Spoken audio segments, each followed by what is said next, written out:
Ay, no, cómo bendecimos el nombre de Dios en esta hora porque Él se ha dejado, como siempre, ha sido muy linda su presencia en esta hora y qué rico es disfrutar. La verdad que creo que en las madrugadas es un tiempo tan especial que podemos disfrutar de la presencia de Dios en nuestra vida y qué precioso es apartar este tiempo en el silencio, cuando todos están dormidos, cuando todos están en descanso, pero nuestro corazón está como lleno, lleno del Señor, lleno de esa presencia.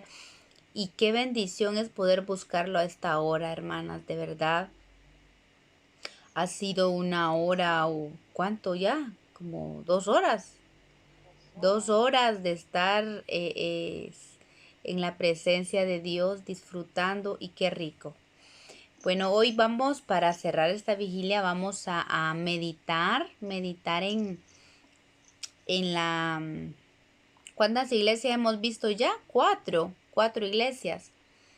Hoy vamos a ver la quinta iglesia, que es la quinta, que es la aquí en mi Biblia se le llama la iglesia muerta, es la iglesia de Sardis. Vimos la de la Éfeso, ¿verdad? Éfeso que había perdido el primer amor y se le recalca la importancia de volver a hacer las primeras obras y de rescatar el primer amor, de volver al primer amor. Que aunque tiene buenas cosas que el Señor le elogia, pero no importan las obras que nosotros hagamos para el Señor, si no están fundadas en ese primer amor, no agradamos a Dios. Y la verdad es que como hijos de Dios, creo que una de las cosas más importantes en nuestra vida es agradar a Dios, agradar el corazón de Dios. Eso es importante, ¿verdad? Porque ¿de qué nos sirve nosotros estar, como dijo el Señor Jesús, ganar el mundo entero, pero perder tu alma, ¿verdad? Es más importante agradar a Dios, agradar su corazón, y que sabemos que si agradamos su corazón, pues el Señor el Señor se agrada de esas obras que nacen de ese amor por Él. Vimos también la siguiente iglesia que fue la Esmirna, la número 2. Hacemos siempre una recapitulación para, ¿verdad? Para llevar una línea de pensamiento. La iglesia Esmirna, que es la iglesia que padece persecución, ¿verdad? Y el Señor le habla de no temer, le dice no temas, no temas porque a pesar de la circunstancia que tú estés pasando, yo estoy contigo. Y le dice, sé fiel hasta la muerte y te voy a dar la corona de vida. A la iglesia de Éfeso le ofreció el árbol de la vida si recobraba las primeras obras y volvía al primer amor. A la iglesia de Pérgamo el Señor la llama al arrepentimiento. ¿Por qué? Porque a pesar de que mantiene la fe del Señor, tolera muchas inmoralidades y tolera idolatría y tolera algunas herejías, ¿verdad? Como era la doctrina de Balaán, ¿verdad? Y la doctrina de los Nicolaitas. Y el Señor le dice, arrepiéntete, arrepiéntete. Y creo que a todas las llama al arrepentimiento, las llama a que se arrepientan de lo que no agradan a Dios, de lo que están haciendo que no están agradando a Dios. Y a la iglesia de Pérgamo le ofrece el maná escondido. Y estamos hablando, sabiendo que ese maná escondido es Cristo mismo, ¿verdad? Es el maná escondido y la piedrecita con un nombre nuevo. Está hablando de que el Señor a todas nos tiene un nombre preparado, ¿verdad? Si somos fieles y perseveramos hasta el fin. La iglesia de Tiatira, que fue la que vimos la vigilia pasada, es una iglesia que tenía amor por Dios, que tenía, el Señor le reconoce su amor, su fe, su paciencia, y le dice que incluso es mayor que antes. El problema de esta iglesia de Tiatira es que había sido floja en cuestión de la santidad, y empezó a tolerar la idolatría y empezó a tolerar la inmoralidad de la potestad que se llama Jezabel. Y le dice el Señor que el juicio se acerca y que persevere en la fe. Y a los vencedores el Señor dice le va a dar la autoridad para gobernar las naciones, para regir sobre las naciones, y les va a dar la estrella de la mañana, ¿verdad? Que es Cristo. Bueno, todas estas iglesias, hablábamos de que se pueden aplicar en la iglesia de hoy, a ciertos grupos, ¿verdad? Posiblemente haya alguien que haya perdido el primer amor, ¿verdad? Y el Señor está llamando, o sea, esto es es un llamado a la relación personal con el Señor. Puede ser que alguien haya perdido su primer amor, o alguien que no ha conocido completamente el amor de Dios y el Señor lo manda a ese primer amor. Tal vez es alguien que está pasando padecimiento y el Señor da mensaje a los que están pasando adversidad, a los que están pasando sufrimiento. El Señor los anima para que no cesen y que sean fieles en medio de la adversidad. También puede ser que el Señor esté hablándole a gente que está sufriendo y que incluso vive en medio de violencia, o sea, donde está el trono de Satanás. Entonces mucha gente que esté viviendo tiempos peligrosos, en lugares peligrosos, o incluso esté pasando circunstancias donde peligra su vida, donde esté pasando violencia, donde esté ella o la persona o cristianos que están teniendo que luchar contra el trono de Satanás. También el mensaje está dirigido a pueblo de Dios que tal vez está siendo ferviente en su amor, está haciendo buenas obras, pero está tolerando ciertos pecados, ya sea en su vida o en la vida de los demás, o puede ser dirigido a líderes que están tolerando el pecado de ciertas personas. La verdad es que todas estas iglesias son aplicables a la iglesia de hoy, pero también hay muchas interpretaciones que se les puede dar a estas 5 iglesias. En el tiempo del apóstol Juan, estas iglesias existían físicamente en Asia. Entonces, estas iglesias eran reales y el mensaje fue dirigido a las iglesias, literalmente fue dirigida a ellas. Entonces estamos hablando de iglesias reales que existieron en el tiempo de Juan, y el Señor quería llevarlas a la santidad o llevarlas a la voluntad suya, a la voluntad de Dios, para que ellas pudieran salir adelante en medio de toda circunstancia que estaban viviendo.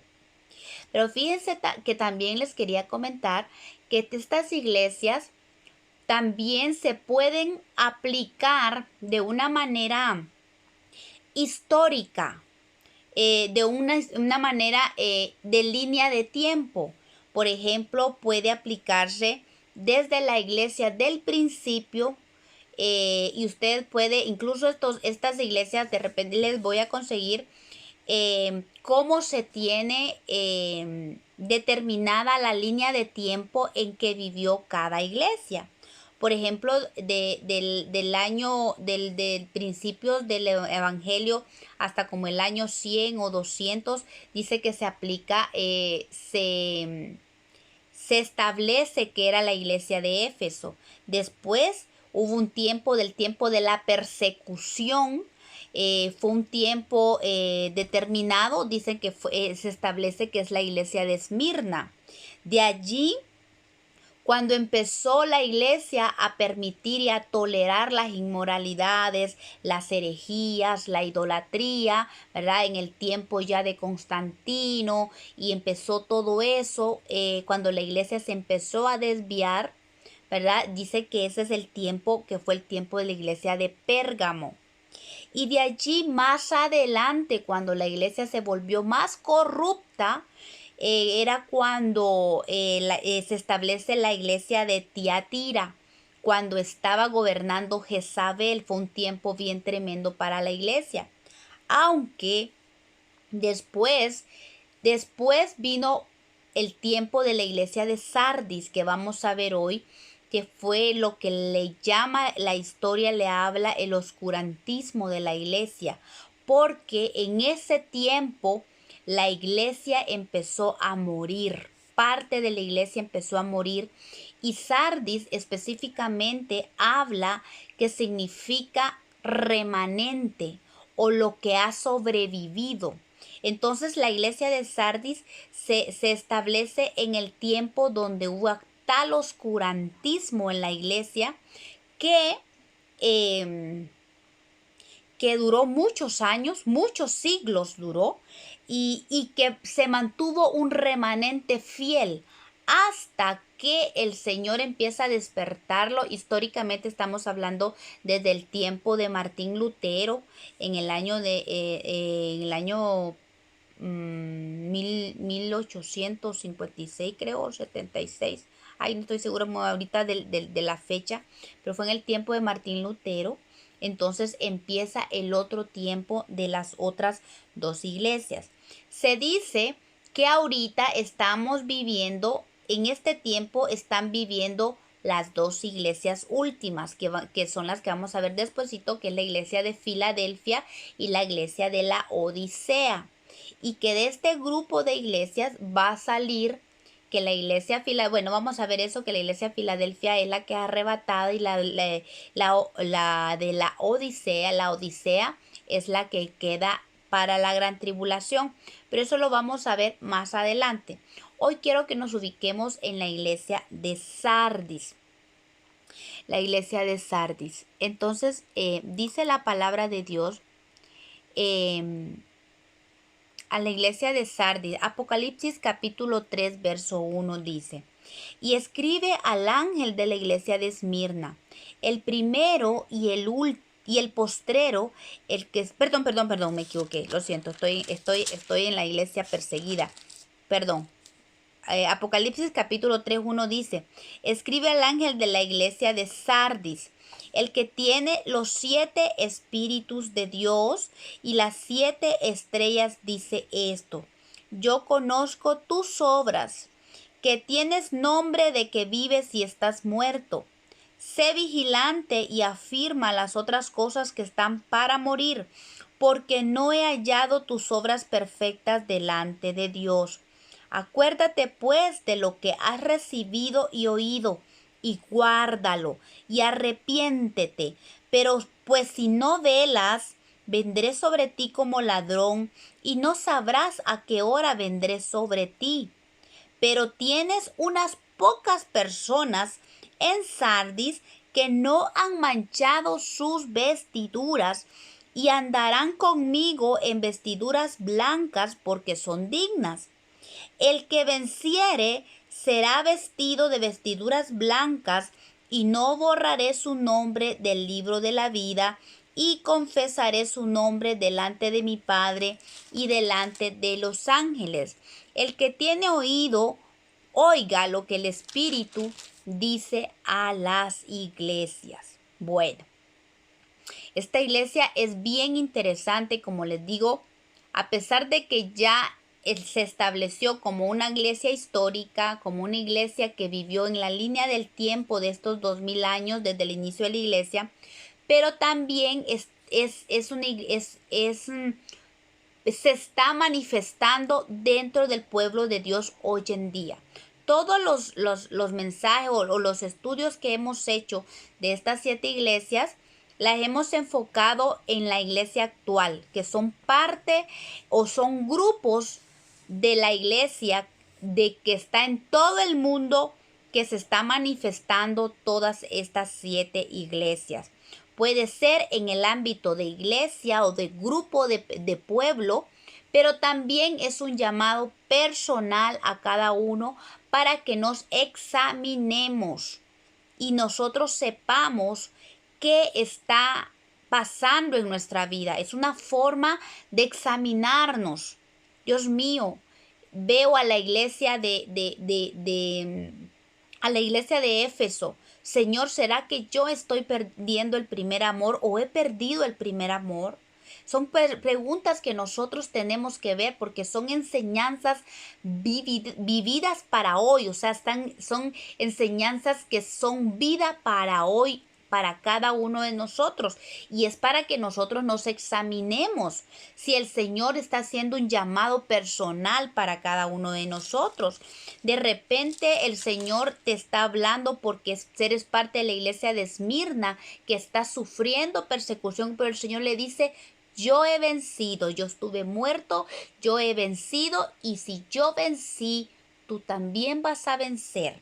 Y le dice el Señor: vas a vencer y te voy a dar la corona de vida. O sea, el Señor está hablando hoy. Si estamos pasando una adversidad, si estamos pasando sufrimiento, enfermedad o llámese como se llame el sufrimiento que usted o cualquiera esté pasando, este mensaje es para usted. Ahora, si usted, por ejemplo, está haciendo obras, pero se está acomodando como en la iglesia de Pérgamo, es muy peligroso. El acomodamiento es tremendo en nosotros, puede ser tremendo en nuestra vida cuando empezamos a aceptar doctrinas que no vienen del Señor, pero que parecen muy buenas porque hablan de que yo como hija de Dios debo vivir en bendición. Hay mucha doctrina donde le dicen a uno: mire, usted como hija de Dios tiene que vivir siempre en bendición, siempre tiene que vivir en victoria. Y estamos viendo que eso no es así, ¿verdad? Entonces es importante que nosotros aprendamos a conocer la palabra y las escrituras para entender que son tiempos los que hay en nuestra vida. Hay tiempos de victoria, hay tiempos de tribulación, hay tiempos de persecución, hay tiempos donde tenemos que sufrir, porque aún el sufrimiento es un tipo de bautismo que tenemos que pasar, ¿verdad? Entonces, y esto el Señor lo dijo bien claro: en el mundo tendréis aflicción, pero confiad porque yo he vencido al mundo. Entonces, cada uno de nosotros tenemos que ubicarnos y ver estos mensajes, que cómo lo podemos aplicar en nuestra vida, que tenemos que examinarnos. Esto es para mí, Señor Espíritu Santo, dame el discernimiento que yo necesito. Y una de las formas más reales cuando nosotros podemos examinarnos, no debemos necesitar como hijos de Dios que venga un profeta a hablarnos y a decirnos: así dice el Señor, estás así, así, así. La palabra de Dios dice que la palabra profética más segura es esta palabra bendita. Y según Santiago dice que es como un espejo para nosotros. Nos dice qué está mal, que si tenemos manchas, si tenemos suciedad, esta palabra nos dice. Por eso es importante que aprendamos a amar esta palabra, que aprendamos a ser dirigidos por esta palabra y pedirle al Espíritu Santo ese discernimiento que necesitamos para que Él nos abra nuestro entendimiento para poder comprender la palabra. Bueno, ubiquémonos en el mensaje a la iglesia de Sardis. Le dice primero, le dice que el que tiene los 7 espíritus de Dios y las 7 estrellas dice esto. El Señor, si nos recordamos, Él se presenta de acuerdo a la necesidad que tiene cada una de estas iglesias. A esta iglesia de Sardis, él se presenta como el que tiene los 7 espíritus de Dios. Y los 7 espíritus de Dios lo podemos encontrar en el libro de Isaías, donde habla de que el Espíritu de Dios iba a estar sobre Jesucristo, y dice que cuando habla de la raíz de David, del que iba a venir, o sea, del Mesías, dice Isaías capítulo 11, verso 12. Y reposará sobre él el espíritu de Jehová, el espíritu de sabiduría, el espíritu de inteligencia, el espíritu de consejo, el espíritu de poder, el espíritu de conocimiento y el espíritu de temor de Jehová. Y estos 7 espíritus que habla Isaías 11 son los que está hablando aquí. Estos 7 espíritus. También se puede figurar estos 7 espíritus con el candelabro de oro que se encontraba en el lugar santo, ¿verdad? Era un candelabro con 6 ramas y una rama en el centro, del cual salían todos las 6 ramas luego. En el centro era el espíritu del Señor, del cual salían todos los demás espíritus. Son las 7 unciones del Señor. Son como 7, podría decir, el candelabro tenía 7 candelas, 7 luces. Entonces, qué interesante, porque más adelante vemos que le dice que tiene que velar. Y cuando nosotros velamos, estamos hablando de que necesitamos luz para velar. Y como Jesucristo tiene los 7 espíritus, o tiene el candelabro de oro con las 7 velas, ¿verdad? Entonces nos está hablando que Él tiene la capacidad para hacernos velar y para poder mantenernos en las obras que todavía están vivas, porque ahorita vamos a hablar al respecto. Le dice el Señor: yo conozco tus obras, que tienes nombre de que vives, pero estás muerto. Fíjense que yo vi este mismo verso en otras 2 versiones. La Biblia de lenguaje sencillo dice lo siguiente: estoy enterado de todo lo que haces y sé que tienes fama de obedecerme fielmente. Tienes fama. Muchos piensan: ¡ala, qué iglesia esa! ¡ala, qué hermano! ¿Cómo se nota? Pero a veces solo es la fama de que se obedece a Dios fielmente. Y aquí es donde nosotros entendemos que al Señor no lo podemos engañar. Que aunque nosotros tengamos fama de obedecer fielmente a Dios, Él conoce y está enterado de todo lo que hacemos. Porque dice: sé que tienes fama de obedecerme fielmente, pero eso no es verdad. Miren qué tremendo. Dice, y la Biblia latinoamericana, la revisión 95, habla que dice: conozco tus obras, te creen vivo, pero estás muerto. Te creen, o sea, está dando un testimonio falso, es lo que está hablando. Que esta iglesia puede representar a hijos de Dios que pareciera, hay fama. Significa que gente que puede ser reconocida o es reconocido en su ambiente, porque no necesariamente vamos a hablar de gente que es conocida y tal vez, o que es conocida internacionalmente porque tiene ministerios grandes, porque este mensaje está dirigido a cada uno de nosotros. Puede ser que en nuestro entorno, en nuestro grupo de discipulado, en el grupo donde nos juntamos a orar, tengamos fama de que obedecemos a Dios, pero delante de Dios eso no es verdad, porque Él conoce nuestras obras. Entonces, es como un examinarnos a nosotros mismos. En realidad, ¿estoy siendo obediente a Dios? ¿Mis obras son reconocidas como que son fieles a Dios? ¿Estoy siendo fiel a Dios o solo es una apariencia? ¿O es una apariencia falsa? ¿verdad? Una apariencia de pura religión. A la hermana tan bonita, a la hermana cómo canta, cómo predica, cómo el Señor la usa. Es que cuando ora la hermana, qué unción, qué tremenda. Pero en lo secreto, el Señor la conoce y le dice, todo lo que tú hablas es mentira. Yo no lo recibo.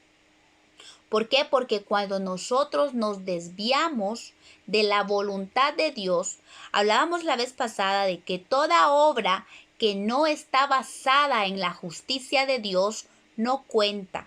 Toda obra que es parte de nuestra justicia es como dice, como trapo de inmundicia delante de Dios.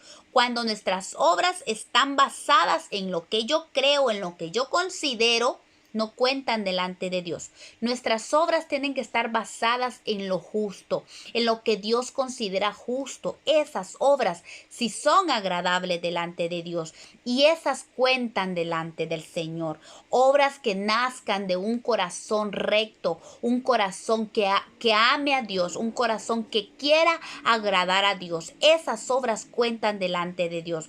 Y es que es importante, ¿de qué sirve? ¿De qué sirve que yo quiera ganarme el mundo por mis obras si pierdo mi alma? El Señor decía, y esto es bien claro, que todos vamos a ser conocidos por nuestros frutos. Mateo 7, 16 al 17 dice, por sus frutos los conoceréis. ¿Acaso se recogen uvas de los espinos o higos de los abrojos? Así todo buen árbol da buenos frutos, pero el árbol malo da frutos malos. A la larga, por más que nosotros querramos mantener una apariencia, a la larga la apariencia se diluye y en realidad sale a la luz lo que hay en nosotros verdaderamente. Por eso busquemos al Señor y digámosle al Señor, pesa mi corazón y mis intenciones, porque me importa más agradarte a ti que lo que puedan decir los demás de mí, ¿verdad? Porque cuando la palabra de Dios dice que cuando el hombre agrada a Dios, eso está en Proverbios 16, dice que cuando el hombre agrada a Dios, Él hace que aún esté en paz con sus enemigos. Entonces, qué lindo, es un fruto que nace del agradar a Dios, ¿verdad? Los enemigos notan y por los frutos que este hombre está agradando a Dios. Las personas que nos rodean tienen que ver que nosotros en realidad estamos agradando a Dios. Tenemos que dar un fruto de buenas obras, pero basados en la justicia de Dios. Y es importante porque el Señor nos manda a perseverar en esto. Porque la palabra de Dios dice que el que persevere hasta el fin, ese será salvo. Entonces tenemos que permanecer en lo que Dios nos manda. Sigue diciendo, sé vigilante y afirma las otras cosas que están por morir. Significa que esta iglesia, muchas cosas habían muerto. Mucho de Dios había muerto en ellos. Y entonces le dice, sé vigilante, tienes que velar, porque dice, y afírmate, afirma esas cosas que todavía no han muerto, pero que si te descuidas y no las afirmas se pueden morir. Porque no he hallado tus obras perfectas delante de mí. ¿Se dan cuenta? Mucho podemos estar obrando nosotros, pero son obras muertas que nacen de algo muerto. Nada, lo muerto produce cosas muertas. Lo vivo produce cosas vivas. Entonces, ¿qué significa? Que esta iglesia estaba obrando obras muertas porque mucho de Dios había muerto en ellos.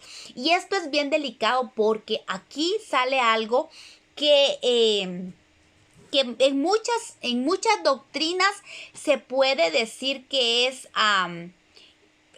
¿cómo se llama? Discutible muchas cosas. Vamos a ver que si la salvación se pierde o no se pierde. Lo que sí sabemos, hermanas, es que si nosotros entramos en rebelión, la rebelión en nuestra vida puede matar mucho. la obra de Dios en nosotros. Y si nosotros nos llegamos a un punto, porque habíamos hablado la vez pasada que hay rebelión que es reversible y hay rebelión que es irreversible. Más adelante vamos a ver cómo le dice el Señor que los que perseveren hasta el fin, dice que Él no va a borrar su nombre del libro de la vida. Y entonces eso nos dice que es peligroso que nuestros nombres sean borrados. Puede que sean borrados. O sea, puede ser una advertencia. Porque si nosotros seguimos en el error y seguimos permitiendo que el espíritu, que las obras del espíritu vayan muriendo en nosotros, podemos correr el riesgo de una rebelión irreversible, cuando ya se mueren aún hasta las últimas cosas, ¿verdad? Que todavía tienen vida. Puede que haya una rebelión irreversible en nuestra vida. Pero el Señor viene y dice, por favor, empieza a velar y afirma las cosas que aún están vivas en ti. La Biblia, el lenguaje sencillo dice, así que levántate y esfuérzate por mejorar las cosas que aún haces bien, pero que estás a punto de no seguir haciendo. O sea, esta iglesia había llegado a un punto de que como que estaba haciendo las cosas por salir del paso. Y Él le dice, levántate, esfuérzate, esfuérzate. Dice, porque he visto que no obedeces a mi Dios. La versión Dios habla hoy dice, despiértate y refuerza las cosas que todavía quedan, pero que ya están a punto de morir. Pues he visto que lo que haces no es perfecto delante de mi Dios. El Señor nos pone a vigilar, que vigilemos, que estemos pendientes de lo que hacemos, de nuestra vida. No podemos descuidarnos. Dice el libro de Hebreos, habla que no descuidemos una salvación tan grande que Dios nos ha dado. ¿Qué significa esto? ¿Que la salvación es por obras? No. Significa que nosotros tenemos que trabajar para que la salvación vaya creciendo, o sea, la obra de la salvación se vaya haciendo evidente en nuestra vida y vaya transformando nuestra vida. Tenemos que permitirle al poder de esa salvación que se nos ha sido dada, que nos lleve más allá, que seamos transformados. Por eso tenemos que ser vigilantes, mantenernos despiertos, velar en todo tiempo. Afirmar es fijar firmemente o volverse resueltamente de cierta dirección. O sea, si mis obras van en esta dirección, que van a un punto a morirse, yo tengo que afirmarme, yo tengo que cambiar resueltamente, decididamente, hacer un cambio de dirección en mi vida para no dejar que esas obras se mueran en mí. Establecerlas, afirmarlas en mi vida. Y es que el Señor nos manda a velar y orar. Mirad, velad y orad, porque no sabéis cuándo será el tiempo. ¿Qué tiempo? El tiempo de la venida del Señor. Tenemos que velar en todo tiempo, porque dice, no sabéis cuándo vendrá el Señor de la casa, si al anochecer, si a la medianoche, si al canto del gallo o a la mañana. Sabemos que el tiempo del Señor es inminente, que Dios va a venir, que Jesús va a venir en cualquier momento a arrebatar a las nubes, arrebatar a los suyos. Tenemos que velar, no permitir que el Espíritu se entristezca en nosotros. Tenemos que buscar la unción del Espíritu Santo. Tenemos que aprender a conocer al Espíritu Santo en ese velar constantemente y estar firmes. Primera de Corintios 16:13 dice, velad y estar firme en la fe y portaos varonilmente y esforzaos. El Señor quiere que seamos valientes, que nos portemos con fuerza, como con varonilmente, dice, velando y estando firmes. sujetos, agarrados de la fe, porque es la fe. Porque sin fe es imposible agradar a Dios. Tenemos que tomarnos de la fe. Jesucristo es el autor y el consumador de la fe. Por eso es que tenemos que buscar a nuestro amado Jesús y asirnos de su mano y pedirle que su mano esté sobre nosotros.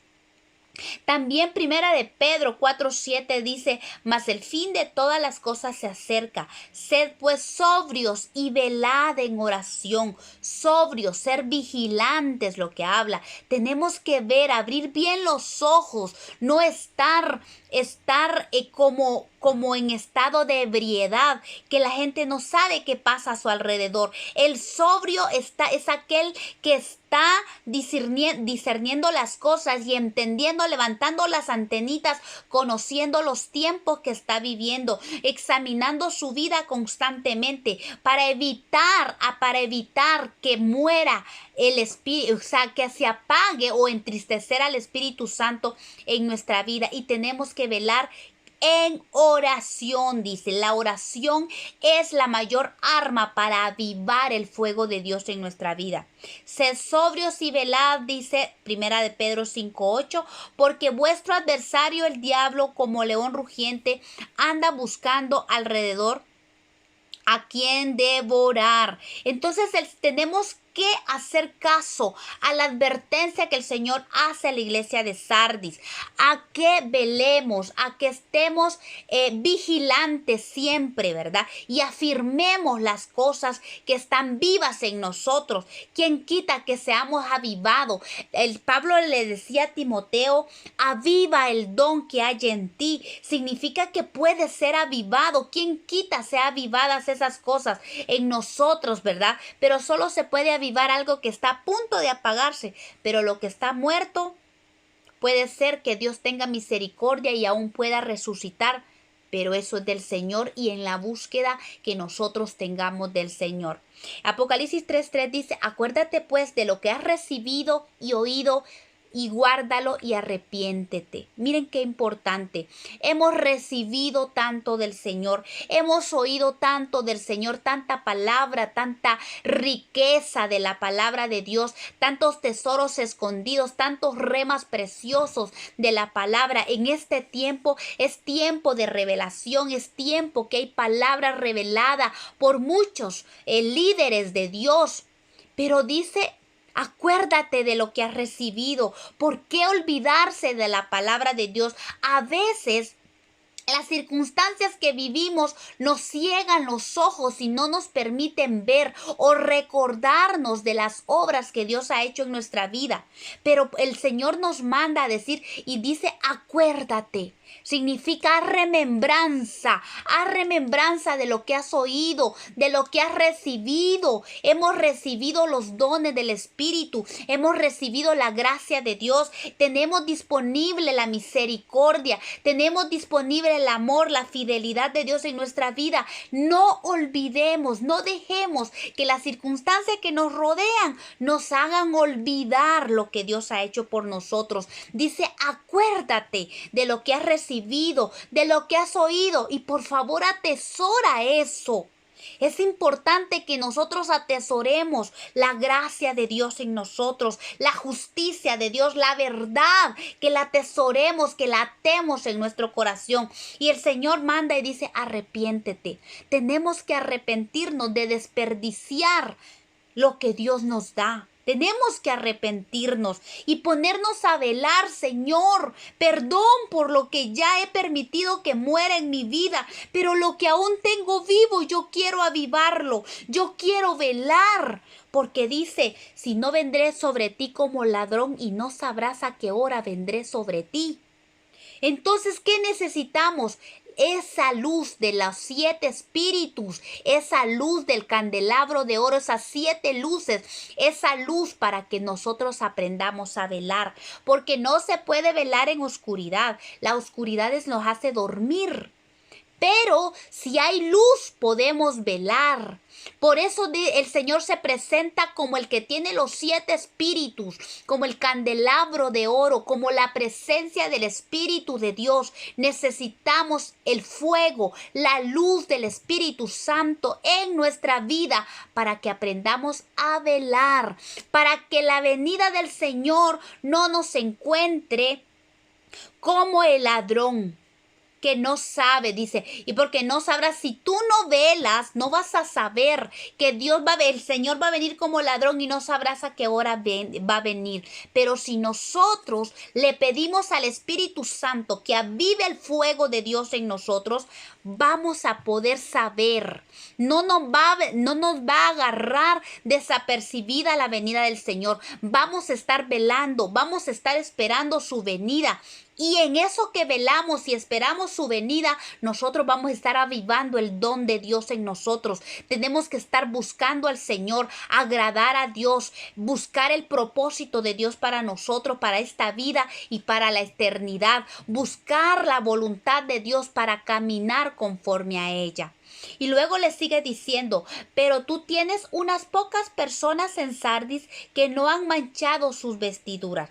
Significa, hermanos, que esta iglesia había permitido mancha en su vida. Y eso tenemos que nosotros bien entender, que el pecado trae mancha a nosotros. Recordemos que el Señor viene por una iglesia sin mancha y sin arruga. Dice que la mancha habla de contaminación en nosotros. Entonces significa que esta iglesia, la contaminación y la mancha del pecado había hecho, era por lo que las obras había muerto mucho de Dios en esta iglesia, porque el pecado nos separa de Dios.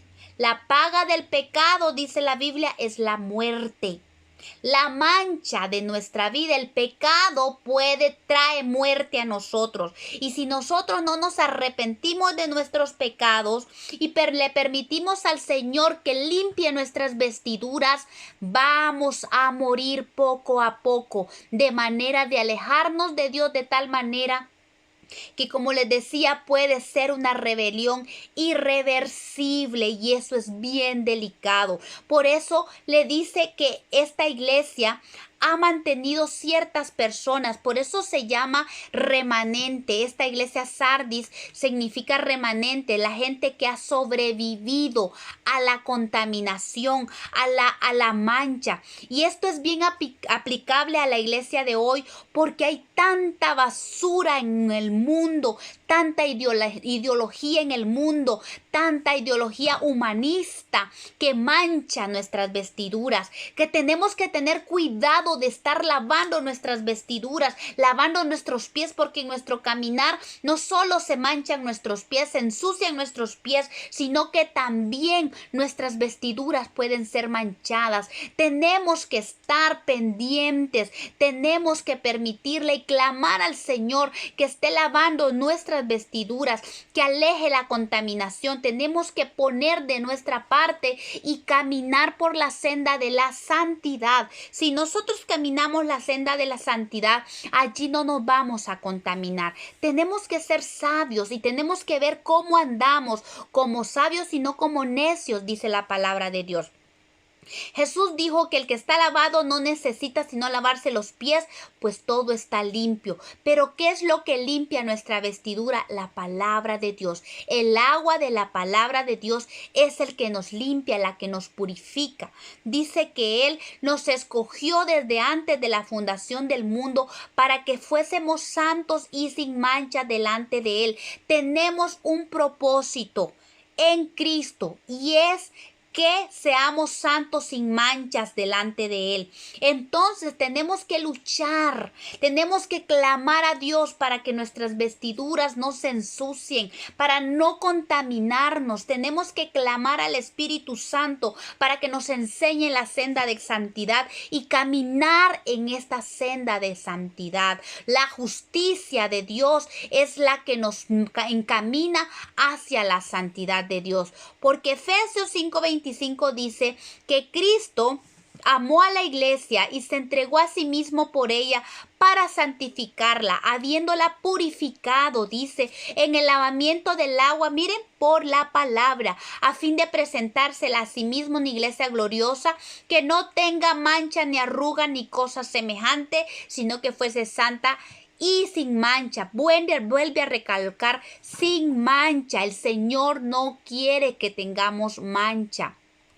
Quiere que seamos de este remanente de la iglesia de Sardis, de esas pocas personas que no habían manchado sus vestiduras. Perdón. Dice... el Señor habla de esto, que Él quiere que nosotros retengamos el testimonio de Cristo, retengamos y que no permitamos, ensuciarnos nuestras vestiduras. Y dice el 5, el que venciere será vestido de vestiduras blancas, y no borraré su nombre del libro de la vida. Vean esto, a esto es lo que yo me refería cuando les decía la pregunta del millón: ¿se pierde o no se pierde la salvación? Hay un peligro de que nuestro nombre sea borrado del libro de la vida cuando le permitimos la rebelión en nuestra vida. Es algo tan delicado y es algo que es muy común en la iglesia de Dios. Por todo nos rebelamos contra la autoridad, nos rebelamos contra Dios. Y entonces, ¿qué pasa? Cuando hay rebelión puede ser bien delicado, porque con la rebelión entra el pecado, con la rebelión hay muerte y puede haber una rebelión irreversible. Entonces, una apostasía tremenda. Entonces, y corre el peligro de que nuestro nombre sea borrado. Pero dice, si nosotros vencemos y nos mantenemos fieles y no permitimos la contaminación ni la mancha, o nos estamos lavando constantemente, dice que el que vence será vestido de vestiduras blancas, y vamos a tener la certeza de que nuestro nombre estará escrito en el libro de la vida. Y no solo eso, dice, le confesaré su nombre delante de mi Padre y delante de sus ángeles. ¿Qué significa eso? Eso a mí me parece que es como cuando un joven agarra a una joven que la quiere para su esposa y viene con sus padres, la trae y le dice: mire papá, mire mamá, le presento a mi novia, le presento, ella va a ser mi esposa, con ella quiero casarme y confieso que la amo. De la misma manera el Señor dice: yo confesaré su nombre delante de mi Padre, la presentará como su novia. Mira papá, Padre mío, esta es mi esposa, esta es con la que voy a casarme, la que no permitió mancha en su vida.